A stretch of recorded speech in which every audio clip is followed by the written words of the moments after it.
মিহির যে গোপনে কোম্পানির ক্ষতি করতে চাইছে সেটা অরুণ জেনে ফেলে। সে বলে, আমাকে এখনই কর্তামশাইকে সব জানাতে হবে। এই বলে সেখান থেকে চলে যায়।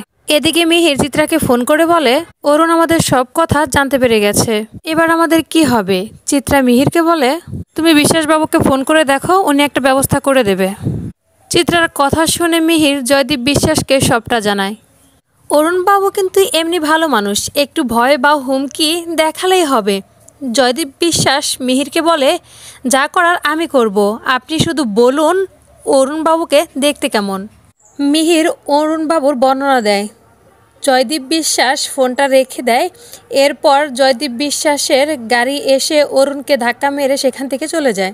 তারপর রাস্তায় ভিড় জমে যায়। ভিড় দেখে কথা সেখানে দৌড়ে আসে, এসে দেখে তার মামা মাথা ফেটে রক্ত বের হচ্ছে। তা দেখে কথা কান্না করতে থাকে। এসব দেখে পাড়া প্রতিবেশীরা জুনিদের বাড়িতে এসে জুনিকে সবটা জানায়। খবর শুনে জুনিও তার মা কান্নায় ভেঙে পড়ে। অরুণবাবুকে বাড়িতে আনা হয়। অরুণবাবু বেঁচে না থাকায় সবাই কান্না করতে থাকে। হ্যালো গাইস, আসসালামু আলাইকুম। কি অবস্থা সবার? আশা করি আপনারা সবাই ভালো আছেন। আপনার দোয়ায় আমিও ভালো আছি। তো বন্ধুরা, আজকে কথা বলবো বিকাশের যে পিন রিসেট, এই বিষয়টিতে কথা বলবো। আপনারা জানেন যে অনেকেই অনেকভাবে পিন রিসেট করতে পারেন। তো আজকে আপনাদের বিষয়ে একটা কথা জানাবো। সেটা হলো যে দেখা যাচ্ছে যে আপনার কাছে একটা সিম আছে, কিন্তু ওটা বিকাশ অ্যাকাউন্ট খোলা আছে, আপনি এর পিন জানেন না বা ব্যালেন্সে কয় টাকা আছে এটাও জানেন না। তবে আরো একটা বিষয় বলি, সেটি হলো যে কোন এনআইডি কার্ড দিয়ে খোলা আছে এই বিষয়টা আপনারা জানেন না। তো তাহলে আপনার পিনটা কিভাবে রিসেট করবেন? সিমটি আপনার নামে খোলা নাই বা আপনার পরিচিত কেউ নামে সিমটি খোলা নাই, এই পিনটি কিভাবে রিসেট করবেন এই বিষয়টা আপনাদেরকে আমি করে দিতে পারবো। কোনো প্রকার টাকা পয়সা কিছু লাগবে না। যদি এই বিষয়টা আপনারা করতে চান তাহলে কিন্তু আপনারা আমার এই ভিডিওর নিচে কমেন্টস করুন এবং আপনাদের সমস্যা সমাধান আমি করে দিব, যে কিভাবে আপনারা কোন প্রকার এনআইডি কার্ড নাম্বার ছাড়া এবং লাস্ট ব্যালেন্স কত ছিল এই তথ্যগুলো ছাড়া আমি একদম 2 মিনিটের মাধ্যমে আপনাদের পিনটা আমি রিসেট করে দিতে পারবো। যে কে বিকাশের পিন রিসেট করে দিতে পারবো এমনটা কিন্তু হয়। আপনারা ভেবে দেখবেন যে আপনি একটা সিম পেয়েছেন, সেই সিমে কিন্তু দেখা যাচ্ছে যে আপনার বিকাশ অ্যাকাউন্ট খোলা আছে, দেখা যাচ্ছে ওটার ভিতরে টাকা আছে। আপনি বুঝবেন কিভাবে যে ওটার ভিতরে টাকা আছে? এর জন্য আপনাকে একটা টিপস বলে দিই, সেটি হলো ওই বিকাশ অ্যাকাউন্টে আপনারা 10 টাকা সেন্ড মানি করবেন। সেন্ড মানি করলে আপনারা দেখতে পারেন যে টোটাল ব্যালেন্স কত আছে। যদি হিউজ পরিমাণ টাকা থাকে, দেখা যায় 4000 5000 বা 2-3000 টাকা থাকে, আপনারা নিমেষে এই টাকাটা উঠাইতে পারবেন। এটা আমি মানে পাবলিসিটি করতে চাচ্ছি না, দেখা যাচ্ছে এটা অনেকের সমস্যা হতে পারে। অনেক আছে ফোন টোন চুরি করে, চুরি করার পরে কিন্তু তাদের বিকাশে দেখা যাচ্ছে অনেক টাকা পয়সা থাকে। আবার অনেকে ভাবেন যে এই টাকাটা উঠাতে পারবে না, কিন্তু না, এটা ভুল। যদি তার কাছে সিমটা থাকে সে নিমেষেই কিন্তু টাকাটা উঠাই নিতে পারে। অনেকে ভালো ভালো দেখবেন দামি দামি কিন্তু ফোন চুরি হয়। ফোন চুরি হওয়ার পর কিন্তু সিম গুলো থাকে, অনেকে আছে যে সহজে ওই সিম গুলো উঠায় না বা উঠাইতে লেট করে। দেখা যাচ্ছে সকালে হারাইছে, আপনার সিমটা সে বলবো যে আমি বিকেলে উঠাবো। সে চাইলে কিন্তু ওই সময়টাই, যে টাইমটাই টাকাটা চুরি মানে সরি মানে মোবাইলটা চুরি হয়েছে, সাথে সাথে কিন্তু আপনার টাকাটা উঠাই নিতে পারে। যদি কেউ এটা জেনে থাকে, আর না জানলে তো সে উঠাইতে পারবে না।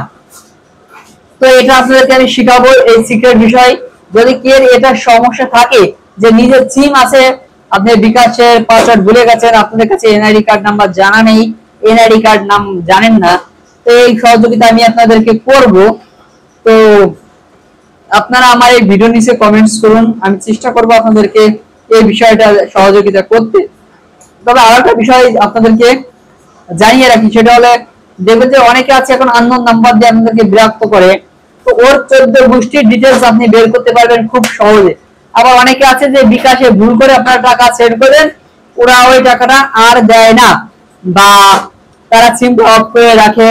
তো এই আপনাদেরকে আমি একটা একটা স্টোরি বলি, আমার নিজের স্টোরি। সেটা হলো যে আমি এরকম ভুল করে একজনকে 9000 টাকা পাঠাইছিলাম, এক জায়গায় পাঠাচ্ছে অন্য জায়গায় পাঠাই দিছিলাম। তো সম্পূর্ণ নাম্বারটাই মানে গরমিল ছিল। দেখাচ্ছে আমি একজনের নাম্বারটা কপি করছিলাম, আর একটা নাম্বার চলে আসছে ওখানে কপির মাধ্যমে। তো পেস্ট করছি, ওখানে পেস্ট করার মাধ্যমে নাম্বারটা এইভাবে তাকে টাকা পাঠাই দিয়ে একটা মেয়ে। তো সে আগে আমাকে সম্পূর্ণ ডিটেইলস জানছে যে আমি তাকে তার কাছে জানি কিনা বা তাকে আমি চিনি কিনা। তো আমি এক কথা বলছি তাকে আমি চিনি না, আসলে আমি তাকে চিনতাম না। তো সে এক পর্যায়ে এই টাকাটা আমি মেরে দেয় পর আমি কি করলাম, তার এনআইডি কার্ডটা বের করলাম, তার কল লিস্ট বের করছি, এ টু জেড তার 14 গোষ্ঠী সবকিছু আমি বের করছি, তার হাজবেন্ডের নাম্বার বের করছি, আমি খুঁজে দেখছি সে কোন নাম্বারে বেশি কথা বলছে। তো তার হাজবেন্ডের নাম্বারে সে বেশি কথা বলছে। তো এক পর্যায়ে আমি তার হাজবেন্ডকে ফোন দিলাম। ফোন দেওয়ার পর তার হাজবেন্ডটা ইসলামিক মাইন্ডেড ছিল, এই জন্য এই টাকাটা পাইতে আমার খুব সহজ হয়েছে।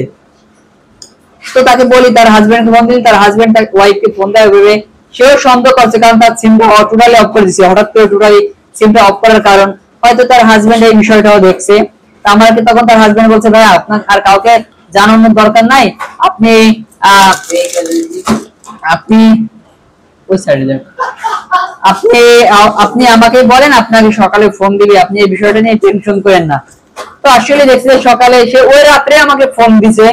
ফোন দেওয়ার পর তবে মজার একটা কথা বলি, আমি আমাকে যখন উনি ফোন দিছে তখন আমি একটু পালায় বেড়াচ্ছিলাম একটা অন্য কাজের জন্য, পার্সোনাল। তো একজনের মানে বিয়ের বিষয়ে একটু সাক্ষী ছিলাম, হ্যান ত্যান ছিলাম, তো এই বিষয়টা ঝামেলা হচ্ছিল। তো ফোন দিয়ে বলছে, ভাই আপনাকে আমি একটু ভিডিও করে দেখতে চাই, তারপর আপনাকে আমি টাকাটা সেন্ড করবো। ব্যাস, কারণ টাকা তো 9,000, কম বেশি না। আমি ভিডিও কলে গেলাম সকাল সকাল, তো দেখি তার আধা ঘন্টা পরে আমাকে টাকাটা ব্যাক করে দেয়। তো কেউ যদি এরকম সমস্যা থাকে যে আপনার টাকা পয়সা কেউ মেরে দিছে, তার 14 গোষ্ঠী সবকিছু বের করতে চান, আপনারা কমেন্টস করুন, অবশ্যই কিন্তু জানিয়ে দেবো। তবে আমার পিছনে দেখতে পাচ্ছেন খালিরা একজন আছে, ওর একটা বান্ধবী আছে সিগনালি নাম, বিশাল বিশাল তার চেহারার ওদিকে, তার দাঁতে একটু সমস্যা আছে। তো আপনারা যদি তার সাথে প্রেম করতে চান আমার সাথে কন্ট্যাক্ট করতে